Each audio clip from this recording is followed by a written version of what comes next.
நேத்து விஜய் சார் அந்த பிராங்கை பத்தி கேட்டாரு. கேட்ட உடனே பார்த்தீங்கன்னா, சாண்ட்ரா வந்து ரொம்ப எமோஷனலா பேசுவாங்க. அவங்க எமோஷனலா பேசும்போது பிரவீனும், சபரியும் லேசா சிரிப்பாங்க. அப்ப விஜய் சார் திட்டுவாரு. அவங்க ரொம்ப எமோஷனலா பேசிட்டு இருக்காங்க. உங்களுக்கு எப்படி சிரிப்பு வருது? அப்படின்னு சொல்லியிருப்பாரு. ஏன்னா, அவங்க சாண்ட்ரா சொல்லியிருப்பாங்க, என்னோட குழந்தைங்க வெளியில பார்ப்பாங்களேங்கிறது தான் எனக்கு ஃபர்ஸ்ட்டு மைண்ட்ல வந்துச்சு சார் அப்படின்னு சொல்லியிருப்பாங்க.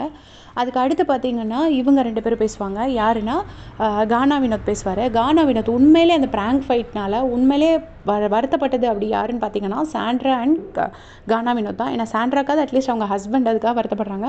ஆனால் கானா வினோத் வந்து உண்மையிலே ஜென்யூன் ஃப்ரெண்ட்ஷிப்காக கமருதனை வந்து இதாக்கிடக்கூடாதுங்கிறதுக்காக அவர் ரொம்ப வருத்தப்பட்டிருப்பாரு. அதை வந்து அவர் சொல்லுவார், சார் அவன் வெளியில் போய் வந்து ஒரு பெரிய ஹீரோ ஆகணும், அப்படி ஆகணும், இப்படி ஆகணும்லாம் என்கிட்ட சொல்லியிருக்கான் சார்.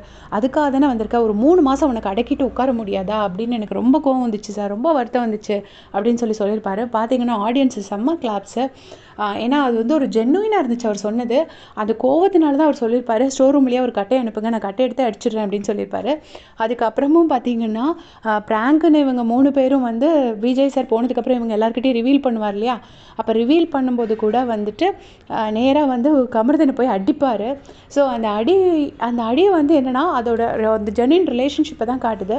அவர் வந்து எதுவுமே கஷ்டப்பட்டுறக்கூடாது, ஏன்டா இப்படி பண்ணி நீ ஏன் பேரை கெடுத்துக்கிட்டேங்கிறது மாதிரி அவ்வளோ தூரம் அவர் வருத்தப்பட்டார் இல்லையா. அந்த ட்ரூவாக வருத்தப்பட்டதுனால தான் அவருக்கு அவ்வளோ கோவம் வந்து அடிச்சிருப்பாரு. நீங்கள் யாரெல்லாம் அதை பார்த்தீங்கன்னு மறக்காமல் சொல்லிட்டு போங்க. தேங்க்ஸ் ஃபார் வாட்சிங்.